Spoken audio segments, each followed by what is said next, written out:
మా ప్రభు అయిన యేసుక్రీస్తు నామమున నా వందనాలు తెలియజేస్తున్నాను. కొద్ది నిమిషాలు దేవుని వాక్యాన్ని జ్ఞాపకం చేసుకుని తర్వాత మనం ప్రార్థనలో కొనసాగుదాం. అందుకు సహాయకరంగా అపోస్తులుడైన పౌలు రాసిన ఫిలిప్పీ పత్రిక మొదటి అధ్యాయము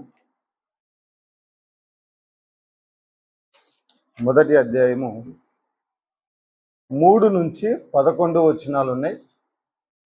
3 నుంచి 11 వచనాలు మనం మార్చి చదువుకుందాం ప్రియులారా. నేను ఒక వచనం చదువుతాను, మీరు ఒక వచనం చదువుకొని కొన్ని విషయాలు ఇందులో ఆలోచన చేద్దాం. మొదటి దినము నుండి ఇది వరకు సువార్త విషయములో మీరు నాతో పాలువారయుండుట చూచి మీలో ఈ సత్క్రియ నారంభించిన వాడు యేసుక్రీస్తు దినము వరకు దానిని కొనసాగించునని రూఢిగా నమ్ముచున్నాను. కనుక మీ అందరి నిమిత్తము నేను చేయు ప్రతి ప్రార్థనలో ఎల్లప్పుడూ సంతోషముతో ప్రార్థన చేయుచు నేను మిమ్మల్ని జ్ఞాపకము చేసుకున్నప్పుడెల్లను నా దేవునికి కృతజ్ఞతాస్తుతులు చెల్లించుచున్నాను.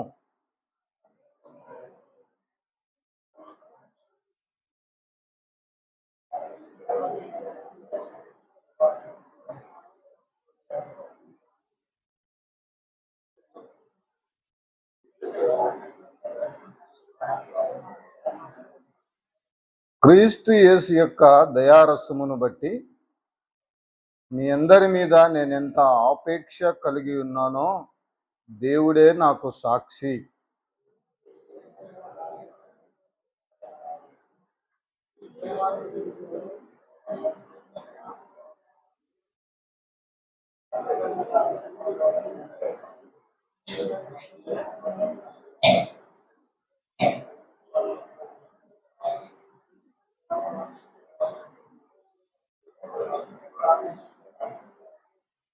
చిన్న ప్రార్థన చేసుకుందాం. దయాళుడవైన మా ప్రియ పరలోకపు తండ్రి, యేసుక్రీస్తు ప్రభువారి శ్రేష్టమైన పరిశుద్ధమైన నామమును బట్టి మీకు స్తోత్రములు చెల్లిస్తున్నాం.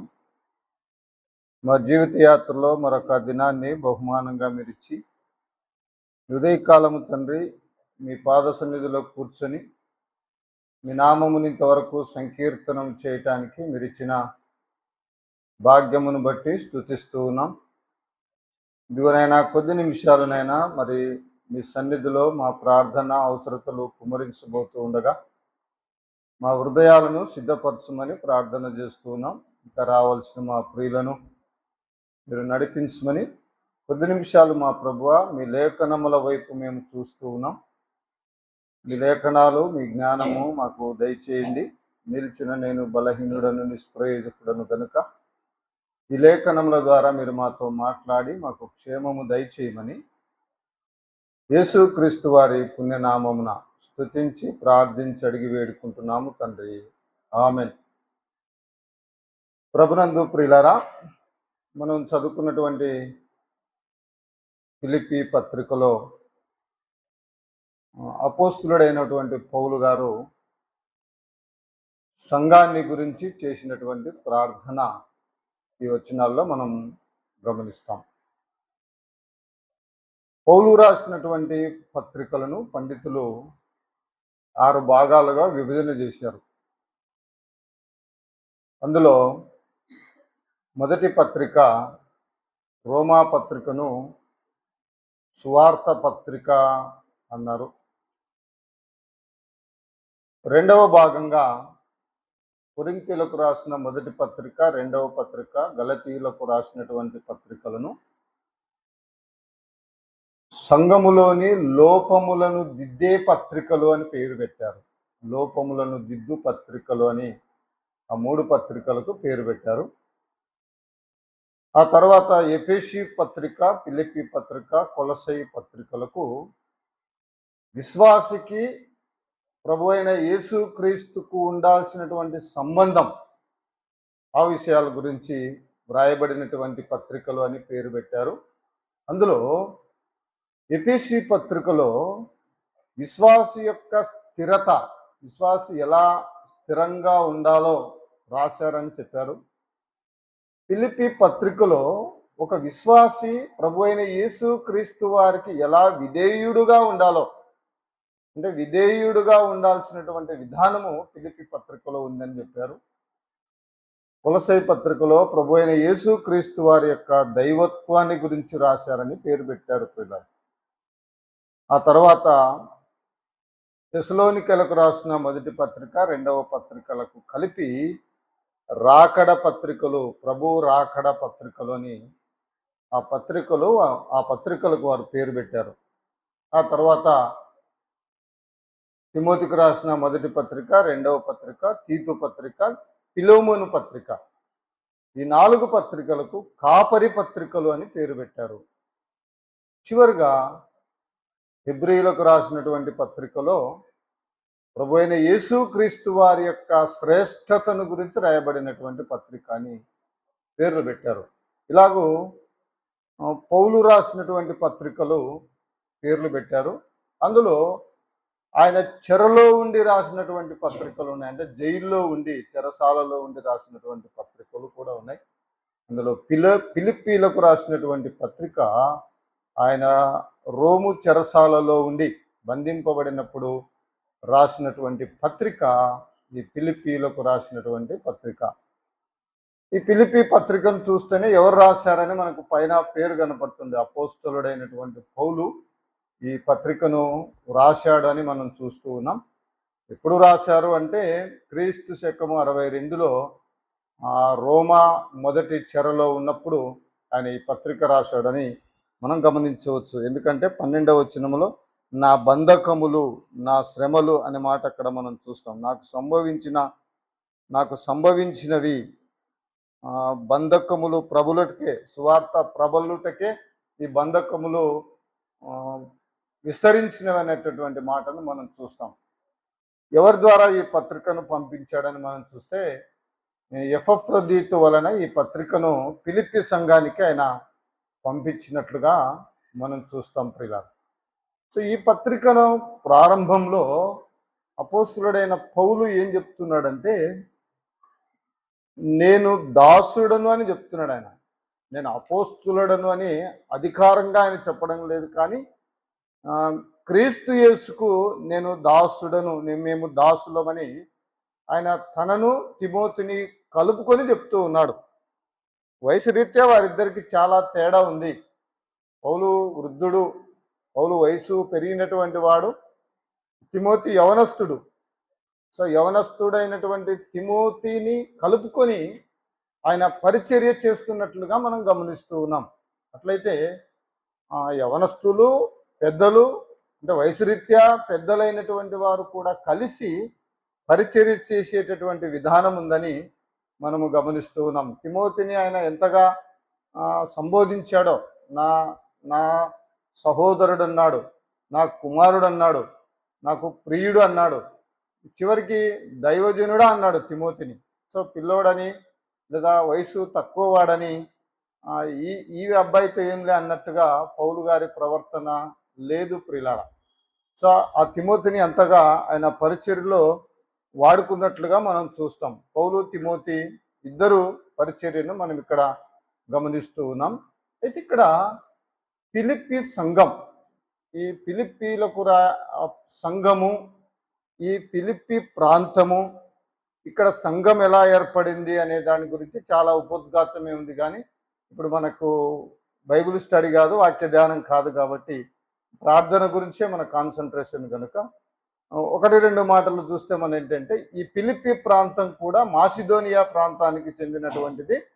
ఈ ఫిలిప్పు ఎవరని కనుక చూస్తే మనము చరిత్రలో అలెగ్జాండర్ అని ప్రపంచాన్ని జయించినటువంటి రాజు ఒక ఆయన ఉన్నాడు. అలెగ్జాండర్, ఆయన భారతదేశానికి కూడా వచ్చాడు, భారతదేశాన్ని కూడా జయించాడు ఆయన. సో అలెగ్జాండర్ గారి తండ్రి అయినటువంటి ఫిలిప్పు, ఆయన కూడా రాజే. ఆ ఫిలిప్పు ఈ ప్రాంతాన్ని జయించి తన పేరు మీదనే ఆ పట్టణాన్ని కట్టించాడు. అందుకే ఆ ప్రాంతానికి ఫిలిప్పీ పట్టణం అనేటటువంటి ప్రాంతం ఉంది. అపోస్తులుడైన పౌలు తన 2వ సువార్త యాత్రలో ఈ ప్రాంతానికి వచ్చాడు ఆయన. ఈ అధ్యాయం అంటే ఫిలిప్పీ పత్రిక యొక్క ఉపోద్ఘాతం మనకు అర్థం కావాలంటే అపోస్తుల కార్యము 16వ అధ్యాయము మన మైండ్లో ఉండాలి. సో అపోస్తులుడైనటువంటి పౌలుకు ఒక వ్యక్తి దర్శనములో మాకొచ్చి వాక్యము చెప్పుమని ఆయన అభ్యర్థించినట్లుగా మనకు అక్కడ కనబడుతుంది. అపోస్తులుడైన పౌలును మాకొచ్చి వాక్య సహాయము చేయమని ఒక వ్యక్తి కలలో అంటే దర్శనములో పౌలును అభ్యర్థించినట్లుగా మొదటి వచనాల్లో మనం చూస్తాం, మొదటి భాగంలో మనం చూస్తాం. సో పౌలు ఆ ఆహ్వానాన్ని అందుకొని ఆ ప్రాంతానికి వెళ్ళాడు. ఆ ప్రాంతంలో కొందరు రక్షింపబడ్డారు. పౌలు గారి యొక్క సువార్త విని, పౌలు గారి యొక్క పరిచర్య ద్వారా కొందరు రక్షింపబడ్డారు. అందులో మొట్టమొదటి వ్యక్తి ఎవరు అంటే లూదియా రక్షింపబడింది. ఆ ప్రాంతంలో ఆమె విశ్వసించింది. పౌలు అక్కడ వాక్యం చెప్తూ ఉండగా నదీ తీరంలో ఆయన ఆ వాక్యాన్ని విని ఆమె తన హృదయాన్ని తెరిచింది, విశ్వసించింది. ఆమెను ఆమె ఇంటి వారును మొట్టమొదటగా ఆ ప్రాంతంలో వారు విశ్వసించారు. రెండవదిగా అటు నుంచి కొంచెం కిందికి వెళ్తే ఆ ప్రాంతంలోనే పూతోను దయ్యము పట్టినటువంటి ఒక యవనురాలు లేదా చిన్నది అని రాయబడింది అక్కడ. ఈమె పని ఏంటంటే ఆ దయ్యము వలన సోదె చెప్పి ధనాన్ని సమకూర్చడం. తన యజమానునికి బాగా ధనము ఆమె సమకూరుస్తూ ఉంది. సో ఈమె అపోస్తులుడైనటువంటి పౌలును శిలను చూసినప్పుడు వీరు దేవుని బిడ్డలు, వీరు సర్వోన్నతునైనటువంటి దేవుని సేవకులు అని ఆమె అన్నట్లుగా మనం అక్కడ చూస్తాం. సో అక్కడ పౌలు ఆమెను స్వస్థపరిచినప్పుడు ఈ పుతోను దయ్యం పట్టినటువంటి చిన్నదాని యొక్క యజమానునికి ఆర్థికంగా నష్టం జరుగుతుంది.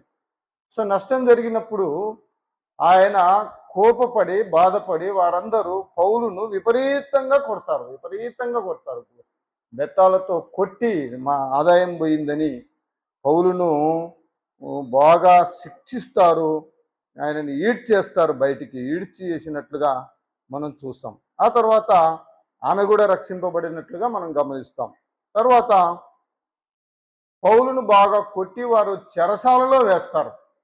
చెరసాలలో వేసినప్పుడు ఆ చెరసాలలో ఆయనకు సంఖ్యలు బిగించబడ్డాయి. పౌలు శీలలు ఆ రాత్రి ఆ చెరసాలలో ఉన్నప్పుడు ఆ ఖైదీలకు వారు పాటలు పాడారు, వాక్యం చెప్పారు, ప్రార్థన చేశారు. ప్రార్థన చేసినప్పుడు అక్కడ ఆశ్చర్య కార్యము జరిగింది. ఆ చెరసాల నాయకుడు భయపడ్డాడు, చనిపోవడానికి ప్రయత్నం చేశాడు. సో అప్పుడు పౌలు చెరసాల నాయకుని చేరదీసి చెరసాల నాయకునికి స్వార్థ చెప్పాడు. సో చెరసాల నాయకుడు రక్షింపబడ్డాడు. సో ఇక్కడ ఈ ప్రాంతంలో అంటే ఈ ఫిలిప్పి ప్రాంతంలో మొట్టమొదటగా లూదియా రక్షింపబడింది. తర్వాత రెండవదిగా పూతోను దయ్యము పట్టినటువంటి చిన్నది రక్షింపబడింది. మూడవదిగా చెరసాల నాయకుడు రక్షింపబడ్డాడు. నాలుగవదిగా ఇక్కడ మనం చూస్తే ఎపఫ్రొదీతు అనేట ఆయన మనకు కనబడుతూ ఉన్నాడు. ఎపఫ్రొదీతు కూడా ఫిలిప్పి ప్రాంతంలో ఉన్నవాడు. ఆయన వాక్యం విని రక్షింపబడినట్లుగా మనం గమనిస్తాం. ఆ తర్వాత మరొకరు ఎవరు కనపడతారంటే చూడండి, 4వ అధ్యాయంలో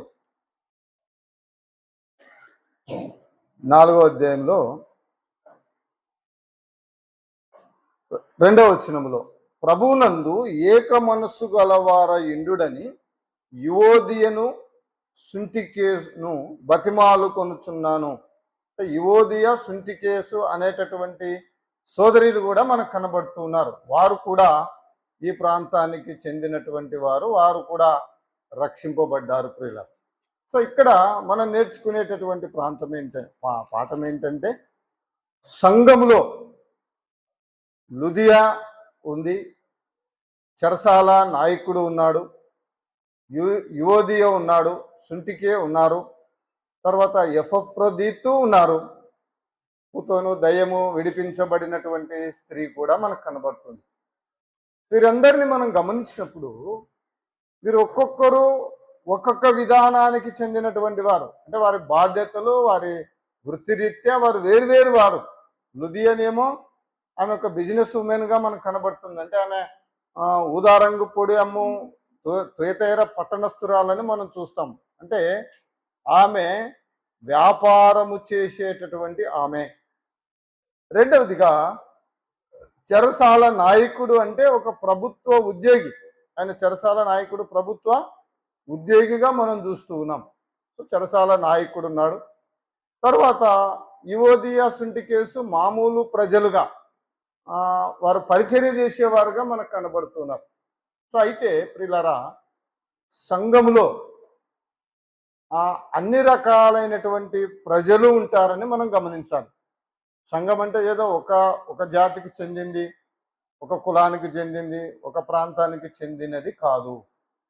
సంఘములో ఆయన అందరినీ ఏర్పాటు చేశాడు. అందుకే ప్రకటన గ్రంథంలో మీరు మీ స్వరక్తమిచ్చి మీ ప్రాణమర్పించి ఆయా జాతులలో నుండి మనుషులను కొని ఆయా భాషలు మాట్లాడు వారిలో నుండి మీరు మనుషులను ఏర్పాటు చేసుకొని మీ రక్తం ఇచ్చి ప్రాణమిచ్చి మీరు వారిని రాజులైన యాజక సమూహంగా ఏర్పాటు చేశారు అనేటటువంటి సంగతిని మనం ఇక్కడ చూస్తాం ప్రియులారా.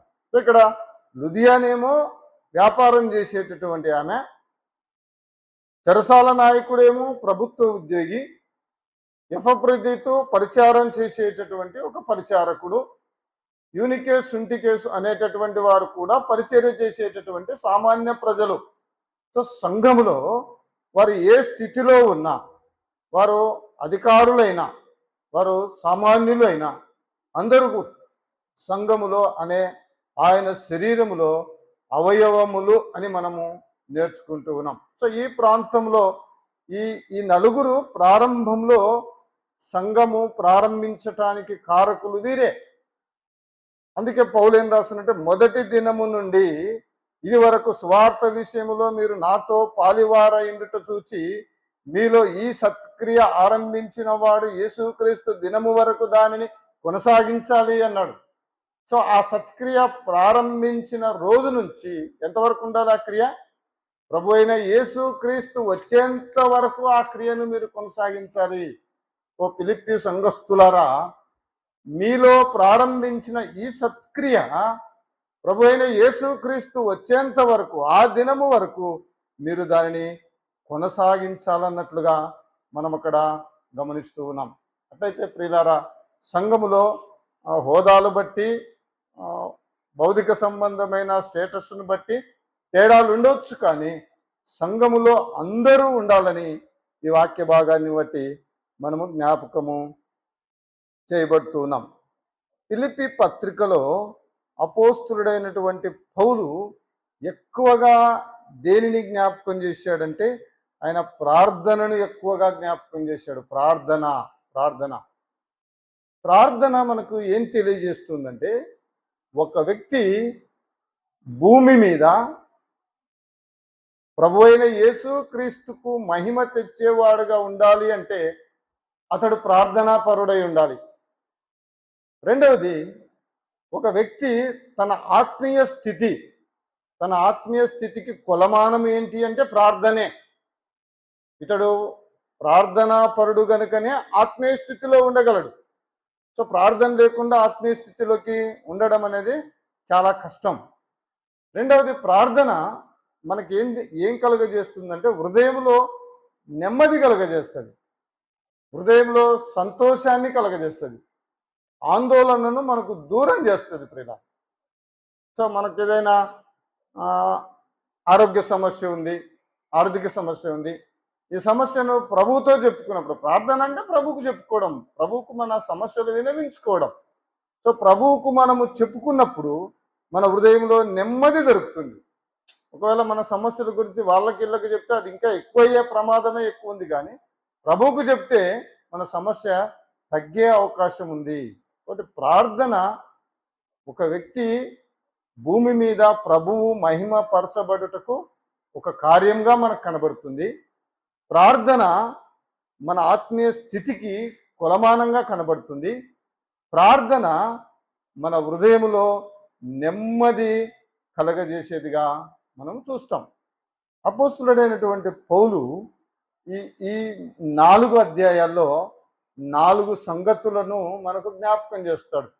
మొదటి 11 వచనాలు కనుక మనం గమనిస్తే, అంటే ఇప్పుడు మనం మొదటి అధ్యాయము 1వ వచనం నుంచి 11వ వచనాలు కనుక మనం చూస్తే, పౌలు ఫిలిప్పీల శుభాకాంక్షలు తెలుపుతూ కృతజ్ఞతలు తెలియజేశాడు.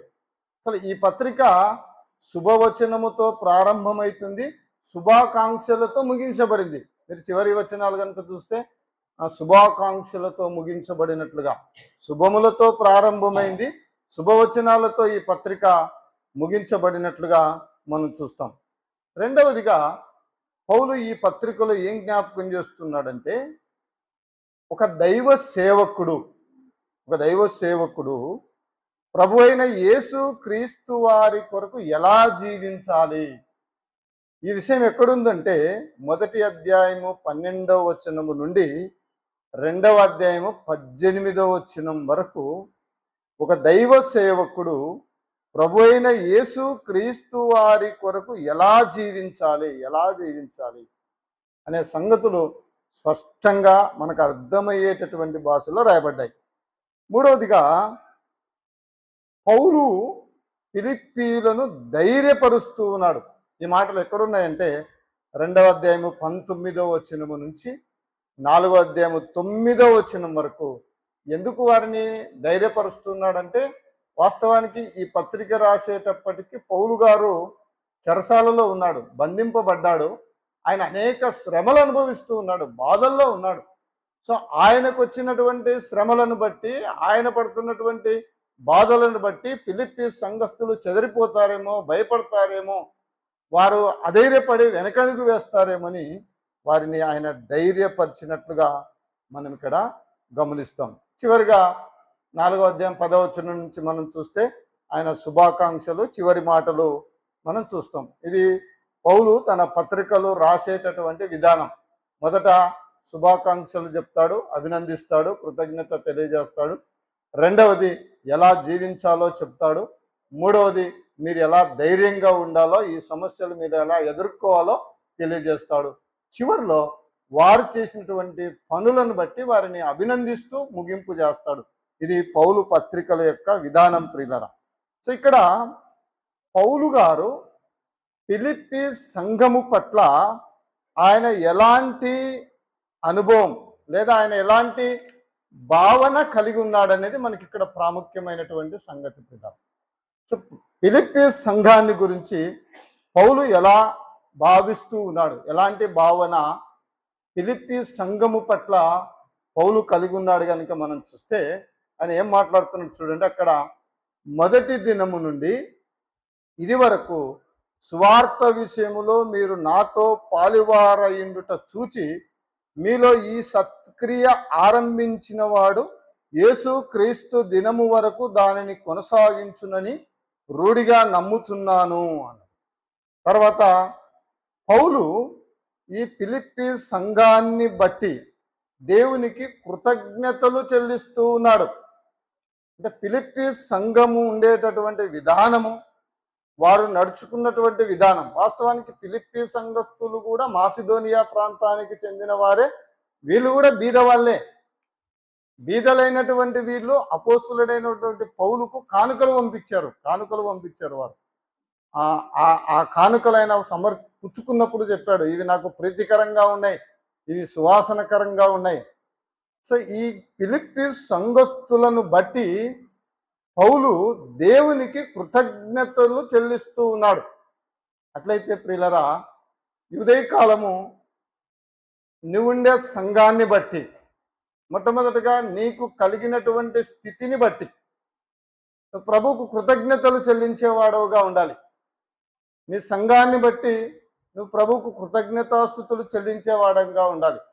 కృతజ్ఞత అంటే చేసిన మేలుకు తిరిగి థ్యాంక్స్ చెప్పడం అని అర్థం. థ్యాంక్స్ చెప్తాం కదా, బస్సులో ఎవరైనా సీట్ ఇచ్చేదాకా థ్యాంక్స్ అంటాం, పెన్ ఇస్తే థ్యాంక్స్ అంటాం, ఇలాగో రకరకాలుగా మనం వింటూ ఉంటాం బయట. సో ప్రభువు నీకు చేసిన కార్యాన్ని బట్టి నీ జీవిత కాలం అంతా నువ్వు కృతజ్ఞతాస్తుతులు చెల్లించేవాడవుగా ఉండాలి. మొట్టమొదటిగా ఆయన చేసిన ఉపకారం ఏంటి? ఆయన మనకు రక్షణ ఇచ్చాడు.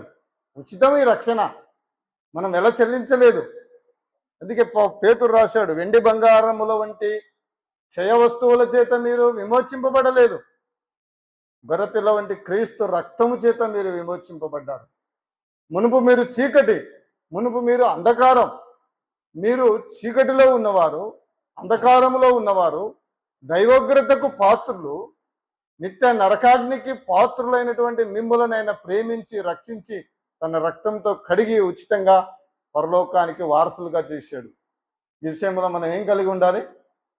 ప్రభు ఇచ్చిన రక్షణను బట్టి ఆయనకు నిరంతరం మనము కృతజ్ఞతాస్తుతులు చెల్లించే వారంగా ఉండాలి.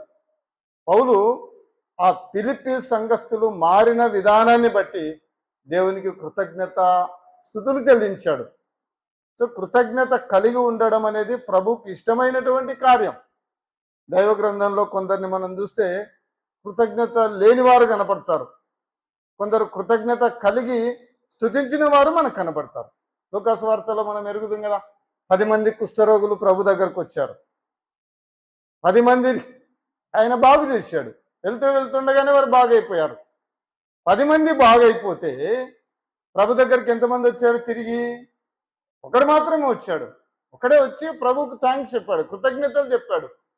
మిగిలిన 9 మంది ఎక్కడా అని ప్రభు అడిగాడు. సో పొందిన దానికి కృతజ్ఞతలు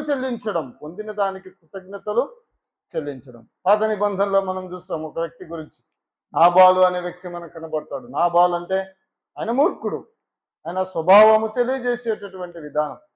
సో నాబాలుకు దావీదు చాలా ఉపకారం చేశాడు, చాలా మేలు చేశాడు. దావీదు అడవిలో ఉండగా నాబాలు యొక్క మందలన్నిటినీ దావీదు కాపాడాడు, దావీదు సంరక్షించాడు. దావీదు క్రూర మృగాల బారిన పడకుండా నాబాలు యొక్క మనుషులను, నాబాలు యొక్క గొర్రెల మందలు అన్నిటినీ ఆయన కాపాడాడు.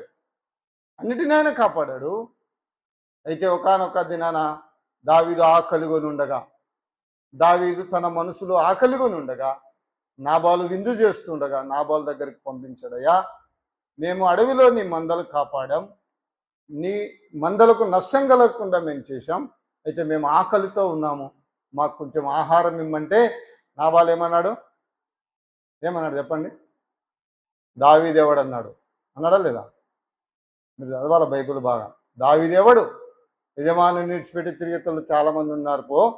నేను నా కొరకు, నా సేవకుల కొరకు ఏర్పాటు చేసుకున్నటువంటి విందును తీసి ఇంకొకరికి ఇస్తున్నా అన్నాడు. అంటే ఇక్కడ మనం నేర్చుకునేది ఏంటంటే కృతజ్ఞత లేనివాడు.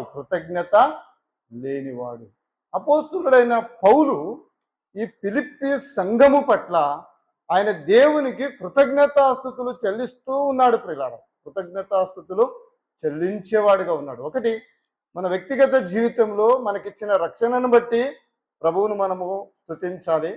రెండవది, మనకిచ్చిన సంఘ సహవాసాన్ని బట్టి మనము దేవునికి కృతజ్ఞతాస్తుతులు చెల్లించాలి. ఇంకా చాలా సంగతులు ఉన్నాయి కానీ మనం దాటి వెళ్దాం. రెండవది, అపోస్తులుడైనటువంటి పౌలు ఈ ఫిలిప్పీ సంఘము పట్ల ఆయన ఎలాంటి అభిప్రాయం కలిగి ఉన్నాడంటే, ఈ ఫిలిప్పీ సంఘము కొరకు ఆయన ప్రార్థన చేస్తూ ఉన్నాడంట. ఎట్లా చేస్తున్నాడంట? నేను ఎల్లప్పుడూ సంతోషముతో ప్రార్థన చేయుచు నేను మిమ్మల్ని జ్ఞాపకము చేసుకుంటున్నా అన్నాడు. పౌలు ఫిలిప్పీ సంఘము కొరకు ఆయన ఎల్లప్పుడూ ప్రార్థన చేస్తున్నాడు, సంతోషముతో ప్రార్థన చేస్తున్నాడు. ఇది మనకు పాఠం కాదా? మన స్థానిక సంఘం కొరకు మనం ప్రార్థన చేస్తున్నామా? ప్రార్థనలో చాలా రకాలుగా మనం చూస్తాం. అసలు ప్రార్థనయే విజయానికి మూలమని పాటలు పాడుతూ ఉంటాం. సో ప్రార్థన ఆసక్తితో ప్రార్థన చేయాలని ఉంది, విసుకక ప్రార్థన చేయాలని ఉంది, నిత్యము ప్రార్థన చేయాలని ఉంది, ఎల్లప్పుడూ ప్రార్థన చేయాలని ఉంది, తగ్గించుకొని ప్రార్థన చేయాలని ఉంది, ఏక మనసుతో కలిసి ప్రార్థన చేయాలని ఉంది. ప్రారంభ దినాల్లో సంఘము ఏక మనసుతో కూడుకొని ప్రార్థన చేయగా పేతురు సంఖ్యలు ఏమైపోయాయి? పేతురు సంఖ్యలు ఊడిపోయాయి, గేట్లు తెరవబడ్డాయి.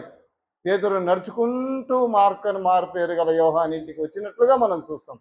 అది అక్కడ ఏం రాయబడిందంటే, వారు ఏక మనసుతో ప్రార్థన చేసింది, ఏక మనసుతో ప్రార్థన.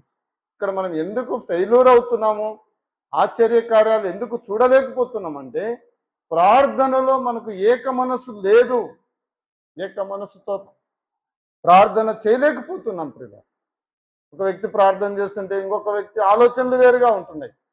ఒక వ్యక్తి ప్రార్థన చేస్తుంటే ఆ ప్రార్థనతో మనం ఏకీభవించలేకపోతున్నాం. అందుకే ప్రభు అన్నాడు, ఏక మనసుతో ప్రార్థన చేస్తేనే మనము ఆశ్చర్య కార్యాలను మనము చూడగలం ప్రియులారా. మూడవదిగా ఈ ఫిలిప్పి సంఘము ఎక్కడుందంటే ఆయన ఏం రాస్తున్నాడంటే ఏడవ వచనం చివరిలో, మిమ్మును నా హృదయములో ఉంచుకొని ఉన్నాను అన్నాడు. ఈ మాట ఎంత వండర్గా ఉంది ప్రియులారా. అంటే సంఘం అంట ఎవరి హృదయంలో ఉందంట? ఎవరి హృదయంలో ఉంది? వింటున్నారా? అర్థమవుతుందా? అర్థం కాకుంటే నేను మూసేస్తా, ప్రార్థన చేసుకున్నాం. స్పందన ఉండాలి. పౌలు హృదయములో ఫిలిప్పి సంఘం ఉంది. పౌలు హృదయములో ఫిలిప్పి సంఘం ఉంది అంటే తను సంఘానికి ఎంత ప్రాధాన్యం ఇస్తున్నాడు ప్రియులారా. ఎంత ప్రాధాన్యం ఇస్తున్నాడు? నా సంఘము, నా సంఘము, నా సంఘము నా హృదయములో ఉంది. సంఘము మన హృదయములో ఉండాలి ప్రియులారా. సంఘానికి ప్రాధాన్యం ఉండాలి, సంఘానికి గౌరవం ఉండాలి, సంఘాన్ని మనము ప్రేమించే వారంగా ఉండాలి. సో పౌలు హృదయంలో ఫిలిప్పి సంఘము ఉంది. నీ హృదయంలో నువ్వు సహవాసం చేస్తున్న సంఘం ఉందా? ఒక ప్రశ్న వేసుకుందాం. నువ్వు నువ్వు నువ్వు సహవాసానికి వస్తున్నటువంటి నీ సంఘము నీ హృదయంలో ఉందా? ఇటీవల అంటే ముచ్చుమర్లో జరిగిన ఒక చిన్న సంఘటన చెప్తాను.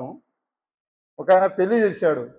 అంటే ఆయన బాధ్యత కలిగినవాడే, సంఘానికి ఒకసారి పెద్దగా ఉన్నవాడే. కుమార్తె పెళ్లి చేశాడు. ఏమని చెప్పాడంటే, నేను ఎవరిని పిలిచాను అంటున్నాడు. పెళ్ళికి ఏమంటున్నాడు? నేను ఎవరిని పిలిచాను. చెప్పినాం కదా ప్రకటన చెప్తే అయిపోయి అందరు రావాల్సిందే అంటున్నాడు. చూసారా? అంటే సంఘమునికి తను ఎంత ప్రాధాన్యం ఇస్తున్నాడు. అంటే నేను నేర్చుకునేటువంటిది అంటే ఇక్కడ సారు అక్క ఉన్నారని నేను వాళ్ళని అభినందిస్తూ చెప్తలేను, కానీ గత 10-15 సంవత్సరాల క్రితము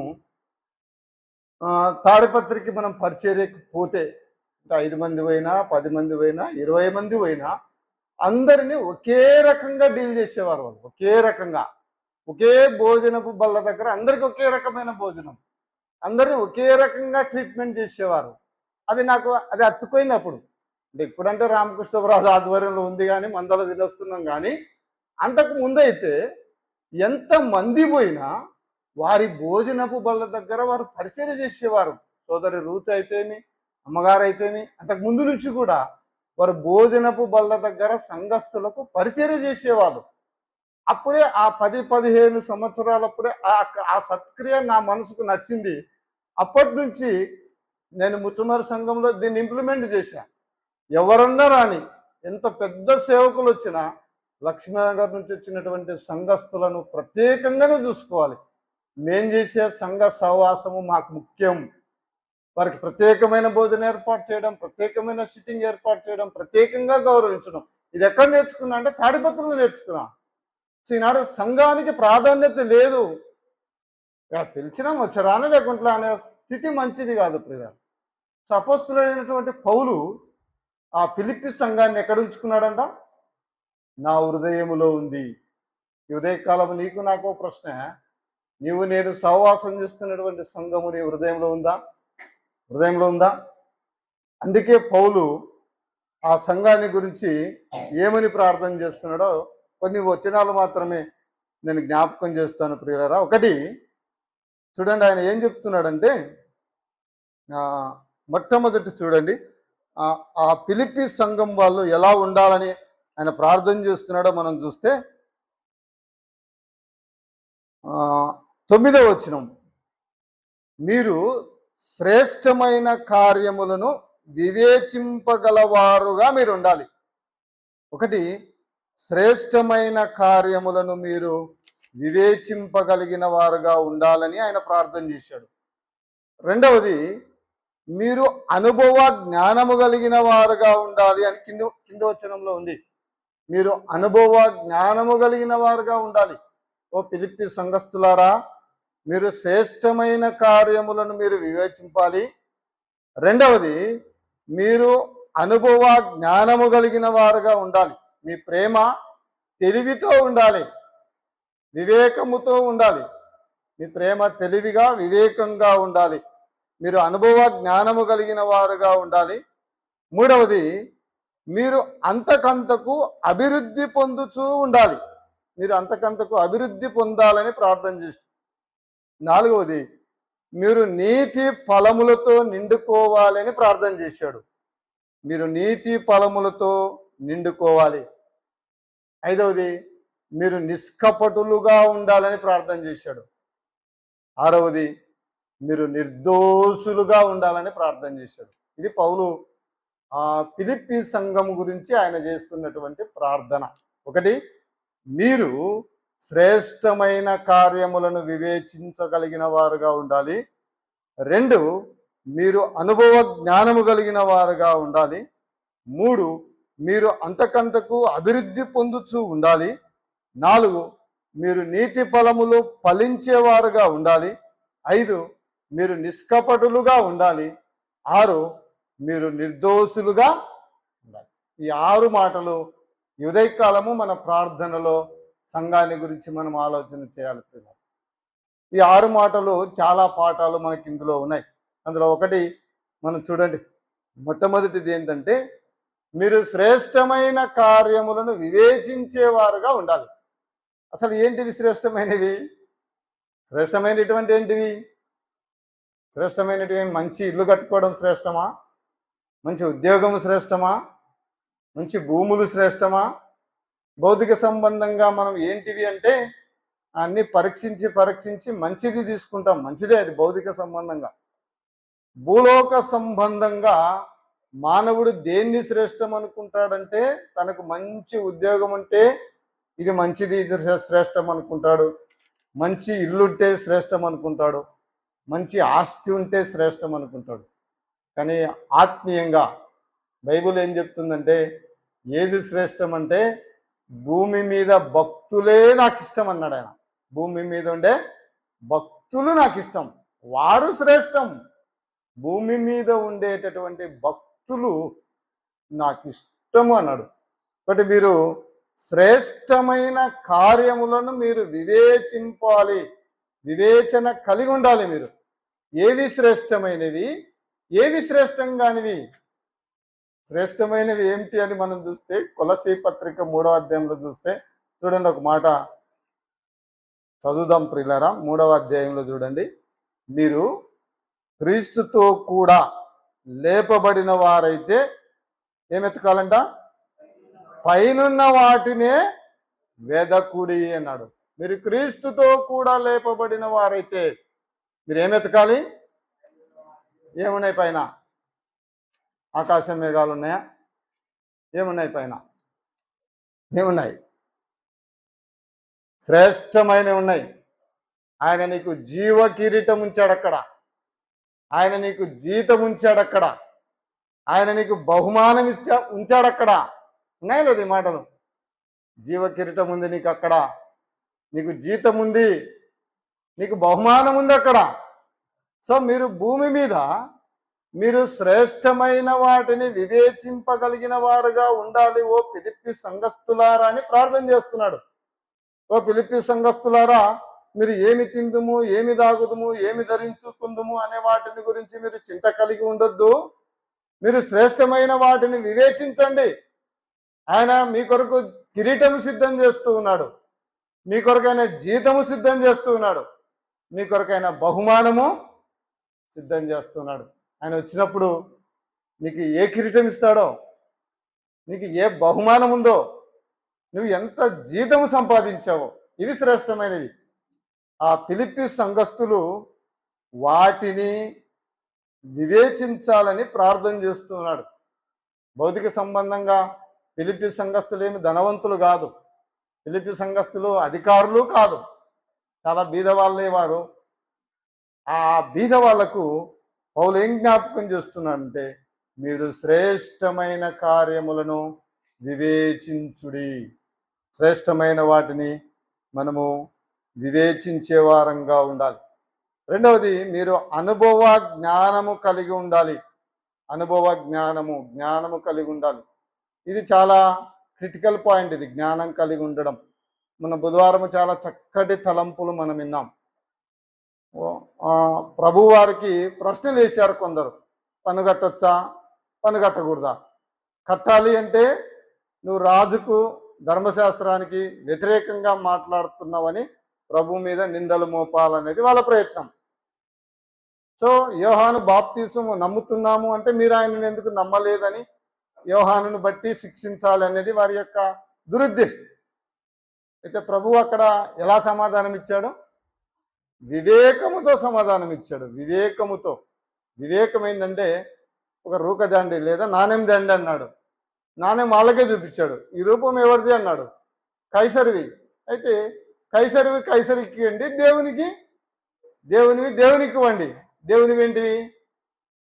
దేవునివేంటివి చెప్పాలి. కైసరివి డబ్బులు కైసరికి ఇచ్చినాం. ప్రభు అన్నాడు కదా, దేవునికి ఇవ్వండి అన్నాడు. దేవునివేంటిది ఏంటి చెప్పాలి? దేవునివేంటివి అంటే మనమే. మీరు విలువ పెట్టి కొనబడిన వారు అన్న మాట ఉంది, మీరు విమోచింపబడిన వారు అని ఉంది. సో ఇవన్నీ కాకపోయినా దేవుడు తన స్వరూపమందు మానవుణ్ణి తయారు చేసి వాని నాసికారంధ్రములలో జీవవాయువును ఊదగా నరుడు జీవాత్మ. అయితే నరుడెవరు? ఆయన వాడు.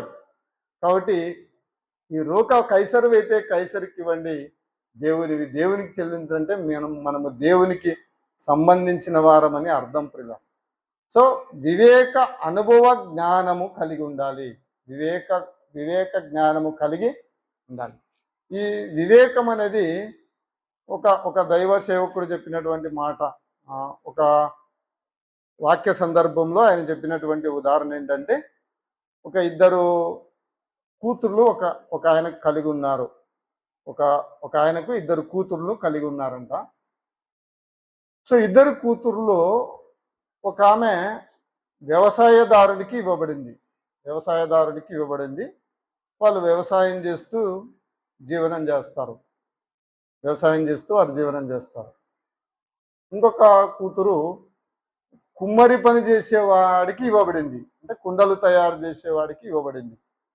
సో ఈ తండ్రి తన ఇద్దరు కుమార్తెలను చూద్దామని మొట్టమొదట పెద్ద కుమార్తె ఇంటికి వెళ్ళాడంట.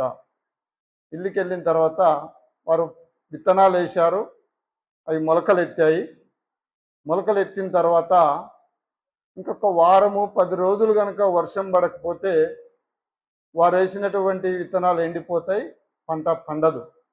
కాబట్టి తండ్రి ఇంటికి పోయినప్పుడు ఆమె చెప్పిందంట, నాన్నగారు ఎంతో కష్టపడ్డాం, సమకూర్చాం, విత్తనాలు వేసాం, ఇంకొక 10 రోజుల్లో కనుక వర్షం పడకపోతే మేము వేసినటువంటి విత్తనాలు కుళ్ళిపోతాయి, ఈ సంవత్సరం మాకు అన్ని కష్టాలే వస్తాయి. కాబట్టి ఈ 10 రోజుల్లో ఎలాగైనా దేవుడు వర్షము కురిపించినట్లుగా దయచేసి నీ సంఘ ప్రార్థనలో జ్ఞాపకం చేసుకొని పెద్ద కూతురు చెప్పిందంట. ఆయన సర్లేమ్మా ప్రార్థన చేస్తామని చెప్పాడు. రెండవ కూతురు దగ్గరికి వెళ్ళాడు. రెండవ కూతురు ఏం చేసేవాళ్ళు? నేను చెప్పా కదా, ఏం చేస్తారు వాళ్ళు? కుండలు తయారు చేస్తారు. వాళ్ళిద్దరూ బాగా కష్టపడి కుండలన్నీ తయారు చేసి బేర్చుకున్నారు. ఆమె చెప్పిందంట తండ్రితో, నాన్నగారు నేను మా ఆయన చాలా దినాలుగా కష్టపడి ఎంతో శ్రమపడి ఈ కుండలన్నీ తయారు చేసాం. ఒక 10 రోజులు సుక్క వర్షం పడకుండా బాగా ఎండ ఉంటే ఈ కుండలన్నీ బాగా కాలుతాయి, మేము ఆర్థికంగా మా పిల్లలను చదివించుకోగలం. ఈ 10 రోజుల్లో ఒక్క సుక్క వర్షం పడినా మేము పడినటువంటి ఈ ప్రయాసంతో వ్యర్థమవుతుంది. కాబట్టి ఈ 10 దినాలు ఒక్క సుక్క వర్షం పడకుండా చేయనట్లుగా నువ్వు ప్రార్థన చేయని చెప్పిందంట. ఇప్పుడు ఈ తండ్రి ఎట్లా చేయాలి ప్రార్థన? ఎట్లా చేయాలి? వివేకం ఉండాలి ప్రియుల, వివేకముతో ఉండాలి. సో వివేకము కలిగిన వారుగా ఉండాలి. ఫిలిప్పీ సంఘస్థులని పౌలు ప్రయాసపడుతూ ఉన్నాడు. సరే, కిందవి మనం చాలా మాటలు చదువుకున్నాం. సో వివేక జ్ఞానం ఉండాలి. శ్రేష్టమైన కార్యాలు మీరు అభిలషించేవారుగా ఉండాలి. మీరు నీతి ఫలము ఫలించేవారుగా ఉండాలి. మీరు నిష్కపటులుగా ఉండాలి. మీరు శ్రేష్టమైన వారుగా ఉండాలని ఆయన ప్రార్థన చేసినట్టుగా మనం చూస్తున్నాం. అలాగైతే ఈ ప్రియులారా, ఉదయకాలము మనం కూడా మన స్థానిక సంఘము ఈ లక్షణాలు అలవరుచుకొని ఈ లక్షణాలు సంఘములో కలిగి ఉండి జీవించుటకు పరిశుద్ధాత్మ దేవుడు సహాయము చేయనట్లుగా మరి ప్రకటనలు విని ప్రార్థనలో మనం కొనసాగుదాం.